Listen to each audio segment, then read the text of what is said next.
नमस्कार, स्वागत है आपका आज की हमारी इस वीडियो में, जहां हम आपको बताएंगे कौन था राजा पोरस और साथ ही सिकंदर के साथ उसने क्यों युद्ध किया था। महायुद्ध के दौरान सिकंदर और पोरस के बीच क्या कुछ हुआ था, क्या था युद्ध का परिणाम, कैसे हुई थी पोरस और सिकंदर की मृत्यु। जानने के लिए वीडियो को अंत तक देखें। कौन था राजा पोरस, वे क्या थी पोरस और सिकंदर का युद्ध। हमेशा से भारत का इतिहास काफी रोचक रहा है। हमारे देश में कई सारे युद्ध भी हुए जिनसे जुड़ी जानकारी हमें इतिहास की किताबों के जरिए मिलती है। वहीं भारत के इतिहास में लड़े गए महत्वपूर्ण युद्धों की बात की जाए तो इस सूची में कई सारे युद्ध शामिल हैं और इन्हीं युद्धों में से एक युद्ध सिकंदर और पोरस के बीच का भी है। इन दोनों ताकतवर राजाओं के बीच हुए इस युद्ध को आज भी याद किया जाता है, लेकिन कई लोगों को इस युद्ध के बारे में और भारत के राजा पोरस के बारे में ज्यादा जानकारी नहीं है। वहीं इस युद्ध को लेकर और राजा पोरस के जीवन पर कई फिल्में और टीवी धारावाहिक भी बनाए गए हैं। ऐसे में कई लोग इस युद्ध से जुड़ी घटनाओं को जानने के लिए उत्सुक भी हैं। वहीं आज हम अपने इस लेख में आपको इस युद्ध और राजा पोरस के बारे में जानकारी देने जा रहे हैं। कौन था सिकंदर? सिकंदर ग्रीस देश का एक शासक था जिनको द सिकंदर ग्रेट के नाम से भी जाना जाता है। सिकंदर का अर्थ है रक्षक या योद्धा। वही सिकंदर से जुड़े इतिहास को पढ़कर यही लगता है कि वो एक महान योद्धा थे जिन्होंने बेहद ही कम आयु में अपने पिता का सिंहासन संभाल लिया था। सिकंदर का जन्म ग्रीस के पेला शहर में जुलाई के महीने में 356 ईसा पूर्व में हुआ था। इतना ही नहीं, सिकंदर ने पूरी दुनिया में अपना शासन फैलाने के मकसद से कई सारे युद्ध लड़े थे। कहा जाता है कि सिकंदर ने पूरी दुनिया को अपने जीतने के अपने सपने को पूरा करने के लिए बेहद ही कम उम्र में युद्ध लड़ना शुरू कर दिया था। वहीं इस सपने को पूरा करने के लिए कई लोगों को मौत की सूली पर भी चढ़ा दिया था। वही कहा जाता है कि सिकंदर ने अपने जीवन में जितने भी युद्ध लड़े थे उनमें उनको केवल विजय ही प्राप्त हुई थी। पोरस राजा और सिकंदर का युद्ध। सिकंदर ने 326 ईसा पूर्व में भारत पर आक्रमण किया और ब्यास नदी तक आ गया। अटक में सिंधु नदी को पार करने के बाद उसे जाट राज्यों की एक श्रृंखला के साथ लड़ना पड़ा। सिकंदर के इतिहासकार एरियन लिखते हैं कि जाट सबसे बहादुर लोग थे जिनसे उन्हें भारत में लड़ना पड़ा। सिकंदर की पहली मुठभेड़ पोरस के साथ हुई जो हार गया था। सिकंदर हार के बाद भी उससे सम्मानजनक व्यवहार से प्रभावित हुआ और उसे सिंहासन पर बहाल कर दिया। एरियन के अनुसार सिकंदर को 2 पोरस से लड़ना पड़ा, दूसरे उसकी वापसी की यात्रा पर। ऐसा इसलिए क्योंकि पोरस एक नाम नहीं बल्कि एक उपाधि थी, क्योंकि दोनों पुरु वंश के थे। पोरस के अधीन 600 छोटे गणराज्य थे जिन पर जाटों का शासन था। पोरस उनमें से सबसे शक्तिशाली था। अपने पड़ोसी अंबी के विपरीत तक्षशिला के राजा पोरस ने अपने राज्य को लोगों के सम्मान की रक्षा के लिए ग्रीक आक्रमणकारी सिकंदर से लड़ने का फैसला किया। हाइड स्पेस में लड़ाई। सिकंदर ने पैदल सेना को धीमी गति से और नियमित क्रम से चलने का आदेश दिया क्योंकि ये 6000 पुरुषों से कम नहीं था और क्योंकि उसने सोचा कि वो घुड़सवार सेना में श्रेष्ठ था। उसने केवल अपने घोड़े सैनिकों को लिया जो संख्या में 5000 थे और उन्हें तेजी से आगे बढ़ाया। उसने धनुधारियों के सेनापति टॉरेन को भी निर्देश दिया कि वो घुड़सवार सेना का समर्थन करने के लिए तेजी से उनका नेतृत्व करे। वो इस निष्कर्ष पर पहुंच जाता है कि अगर पोरस अपनी सारी ताकतों के साथ शामिल कर लेता है तो वो आसानी से अपनी घुड़सवार सेना के साथ हमला करके उस पर काबू पाने में सक्षम होगा, या जब तक उसकी पैदल सेना कार्रवाई के दौरान नहीं आ जाती तब तक वो बचाव की मुद्रा में खड़ा हो जाएगा। लेकिन अगर भारतीयों को नदी के मार्ग को बनाने और उड़ान भरने में उनके असाधारण दुस्साहस से चिंतित होना चाहिए तो वही उनकी उड़ान में उनके करीब रहने में सक्षम होंगे ताकि पीछे हटने में उनका वध अधिक हो। वहाँ होगा उसके लिए बस एक छोटा सा काम बचा है। अरिस्टोबुलस का कहना है कि पोरस का पुत्र लगभग 60 रथों के साथ आया था। इससे पहले कि सिकंदर ने बड़े द्वीप से अपना बाद का मार्ग बनाया, वो सिकंदर को पार करने में बाधा डाल सकता था। यदि भारतीय उन्होंने अपने रथों से जोड़कर छलांग लगा दी और उन पर हमला किया था जो पहले पानी से बाहर निकले थे, लेकिन वो रथों के साथ गुजरा और इस तरह सिकंदर के लिए मार्ग को काफी सुरक्षित बना दिया, जिन्होंने तट पर पहुंचने पर रथों में सवार भारतीयों के विरुद्ध अपने घुड़दौड़ियों को उतार दिया और ये आसानी से नष्ट हो गए, जिनमें से कई घायल हो गए। अन्य लेखकों का कहना है कि पोरस के पुत्र के साथ आए भारतीयों और सिकंदर के बीच उनकी घुड़सवार सेना के सिर पर युद्ध हुआ था।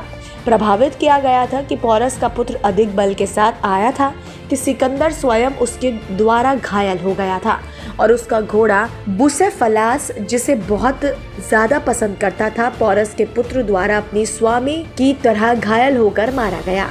लेकिन लागोस का बेटा टोलेमी, जिसे मैं सहमत हूँ, एक अलग खाता देता है। ये लेखक ये भी कहता है कि पोरस ने अपने पुत्र को भेजा, लेकिन केवल 60 रथों के सिर पर नहीं, और ना ही ये वास्तव में संभावना है कि पोरस अपने स्काउट से ये सुनकर कि सिकंदर और उसकी सेना के किसी भी हिस्से में हाइट स्पेस के पारित होने को प्रभावित किया था, केवल 60 रथों के साथ अपने बेटे को उसके खिलाफ भेज देगा। ये वास्तव में बहुत अधिक थे। एक टोही दल के रूप में बाहर भेजा जाएगा और त्वरित वापसी के लिए अनुकूलित नहीं किया जाएगा, लेकिन वो किसी भी तरह से पर्याप्त बल नहीं थे जो उन शत्रुओं को वापस रखने के लिए थे जो अभी तक नहीं मिले थे। साथ ही उन लोगों पर हमला करने के लिए जो पहले ही उतर चुके थे। टोलेमी का कहना था कि पोरस का पुत्र 2000 घुड़सवारों और 120 रथों के सिर पर पहुंचा, लेकिन सिकंदर ने प्रकट होने से पहले ही द्वीप से अंतिम मार्ग भी बना लिया था। महायुद्ध के दौरान सिकंदर की रणनीति और पोरस की बहादुरी। सिकंदर जानता था कि पोरस जैसे पराक्रमी राजा को हराना इतना आसान नहीं है, इसीलिए उसने चालाकी से काम लिया। झेलम नदी के किनारे पर उसने अपनी सेना खड़ी कर दी और ऐसा दिखावा करने लगा मानो वो लोग नदी पार करने का रास्ता ढूंढ रहे हो। कई दिनों तक इसी तरह बीतने पर पोरस के पहरेदार कुछ कम चौकन्ने हो गए। इसी बीच सिकंदर नदी की दिशा में करीब 17 मील ऊपर हजारों सैनिकों और घुड़सवारों के साथ नदी पार कर गया। पोरस की सेना अभी भी यही मान रही थी कि सिकंदर नदी पार करने का रास्ता ढूंढ रहा है, जबकि सिकंदर दूसरी ओर से खुद उनके समीप पहुंच चुका था। अचानक हुए हमले से पोरस की सेना घबरा गई और फिर उन्होंने कड़ा मुकाबला किया। बारिश के कारण पोरस के रथ मिट्टी वाली जमीन पर सहजते जा रहे थे और आगे नहीं बढ़ पा रहे थे और कीचड़ में धंसे जा रहे थे, लेकिन पोरस की सेना में शामिल हाथियों ने सिकंदर की सेना के पसीने छुड़ा दिए और पोरस की सेना को संभलने का मौका नहीं दिया। पर इसी बीच नदी के उस पार इंतजार करने का नाटक कर रहे सिकंदर के कमांडरों ने भी नदी पार कर हमला बोल दिया। पोरस युद्ध के दौरान एक विशालकाय हाथी पर सवार हो सेना का संचालन कर रहा था। वो बहादुरी से अंत तक लड़ता रहा और सिकंदर की सेना के छक्के छुड़ा दिए। सिकंदर भी पोरस की बहादुरी देखकर दंग था। इससे पहले किसी राजा ने उसे कड़ा मुकाबला नहीं दिया था। पर युद्ध के दौरान पोरस के दाएं कंधे पर चोट लग जाती है और वो रण क्षेत्र छोड़कर चला जाता है। पोरस की सेना का वर्णन। पोरस एक भारतीय शासक था, उसकी सेना भी बहुत विशाल थी। पोरस एक समझदार और नेक शासक था। वो अपनी सेना को पूर्ण रूप से हर खतरे से लड़ने के लिए सदैव तैयार रखता था। पोरस की सेना में 3000 से भी अधिक सेना थी और 4000 से भी अधिक घुड़सवार सैनिक थे, जो सैनिक घोड़ों पर सवार होकर भी युद्ध करते थे। करीब 300 से अधिक रथी योद्धा थे।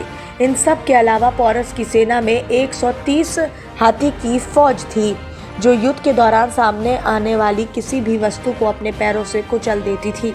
इन सब के अलावा पोरस ने 2000 सैनिक और कई रथ अपने पुत्र के साथ उसके शिविर पर तैनात कर रखे थे। यदि दुश्मन वहां हमला करता तो वो भी भली पूर्वक सामान कर सके। पोरस अपनी सेना को मजबूत रखने के लिए उनके खान पान का पूरा ध्यान रखता था और अपनी सेना को समय समय पर प्रशिक्षण के लिए युद्ध कराया करता था कि यदि कभी भी कोई आक्रमण करे तो तुरंत बेझिझक सामना उसका किया जा सके।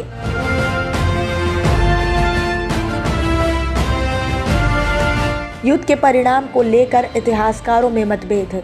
कई भारतीय इतिहासकार लिखते हैं कि सिकंदर की जंग में बुरी तरह हार हुई थी, तो इसी कारण उसे वापस लौटना पड़ा। परंतु इस बात पर कई जानकार बताते हैं अगर पोरस युद्ध जीत गया होता तो सिकंदर व्यास नदी तक नहीं जा सकता था। ये विस्तार पोरस के राज्य से कई गुना अंदर की ओर आगे है। ऐसा माना जाता है कि दोनों योद्धाओं में संधि हुई थी, जिसके अनुसार पोरस को सिकंदर के साथी और सहायक की तरह काम करना था और इस के उपलक्ष्य में सिकंदर व्यास नदी तक जीते हुए सारे राज्य पोरस को सौंप देने वाला था। सिकंदर ने पोरस को हरा दिया था। ये झूठ है या सच, इसकी फिर से खोज की जानी चाहिए। यदि इसमें भ्रम है तो इस भ्रम को ही यथावत इतिहास में पढ़ाया जाना चाहिए, अर्थात दोनों ही तरह की मान्यता को उजागर किया जाना चाहिए। चाणक्य का साथी पोरस क्या महान नहीं था? आज लोग कहते हैं जो जीता वही सिकंदर। महान सम्राट पोरस को हराकर बंधक बनाकर जब सिकंदर के सामने पेश किया गया तो सिकंदर ने पूछा, तुम्हारे साथ क्या किया जाए? इस पर पोरस ने कहा, मेरे साथ वो व्यवहार करो जो एक राजा दूसरे राजा के साथ करता है। सचमुच ये एक अच्छा वाक्य है, लेकिन क्या इसमें सच्चाई है? क्या ये यूनानी इतिहासकारों ने सिकंदर को महान बनाने के लिए लिखा है? पुरु का नाम यूनानी इतिहासकारों ने पोलस लिखा। इतिहास को निष्पक्ष लिखने वाले प्लूटार्क ने लिखा, सिकंदर सम्राट पुरु की 20,000 की सेना के सामने तो ठहर नहीं पाया। आगे विश्व की महानतम राजधानी मगध के महान सम्राट धनानंद की 3.5 लाख सेना उसका स्वागत करने के लिए तैयार थी। इसमें 80,000 घुड़सवार, 80,000 युद्धक रथ और 70,000 विध्वंसक हाथी सेना थे। उसके क्रूर सैनिक दुश्मन के सैनिकों को मुर्गी तीतर जैसा काट देते थे। क्या सिकंदर एक महान विजेता था? ग्रीस के प्रभाव से लिखी गई पश्चिम के इतिहास की किताबों में यही बताया जाता है और पश्चिम जो कहता है दुनिया उसे आंख मूंद कर मान लेती है। मगर ईरानी और चीनी इतिहास के नजरिए से देखा जाए तो ये छवि कुछ अलग ही दिखाई देती है। सिकंदर के हमले की कहानी बुनने में पश्चिमी देशों को ग्रीक भाषा और संस्कृति से मदद मिली, जो ये कहती है कि सिकंदर का अभियान उन पश्चिमी अभियानों में पहला था जो पूरब के बर्बर साम्राज्य को सभ्य और सुसंस्कृत बनाने के लिए किए गए। अब ये कहा गया होगा कि बर्बर तो वो लोग थे जो आक्रमणकारी थे। अजीब लगता है जबकि भारत में सिकंदर को महान कहा जाता है और उस पर गीत लिखे जाते हैं। उस पर तो फिल्में भी बनी है जिसमें उसे महान बताया गया और एक कहावत भी निर्मित हो गई, जो जीता वही सिकंदर। यदि सचमुच ही भारतीयों ने पश्चिम नहीं भारतीय इतिहासकारों को पढ़ा होता तो वो कहते, जो जीता वही पोरस। सिकंदर की मौत। इस युद्ध के खत्म होने के बाद सिकंदर वापस अपने देश चले गए। वहीं महज 32 साल की आयु में बीमारी की चपेट में आकर सिकंदर की मौत हो गई। जिस वक्त सिकंदर की मौत हुई थी वो इराक देश में थे। इतिहास के मुताबिक इनकी मौत 323 बीसी के दौरान हुई थी। वहीं पोरस की मौत कैसे हुई थी, इसको लेकर कई कहानियां हैं। कहा जाता है कि सिकंदर की मृत्यु के बाद उनके जनरल यूदोमोस ने पोरस को एक षड्यंत्र के चलते मार डाला था। वहीं अन्य कहानियों के मुताबिक सिकंदर ने पोरस को उनका राज्य वापस सौंप दिया था और 321 से 315 ईसा पूर्व के बीच में पोरस की मृत्यु हो गई थी। हालांकि पोरस की मृत्यु किन कारणों से हुई थी, इसकी जानकारी इतिहास में मौजूद नहीं है।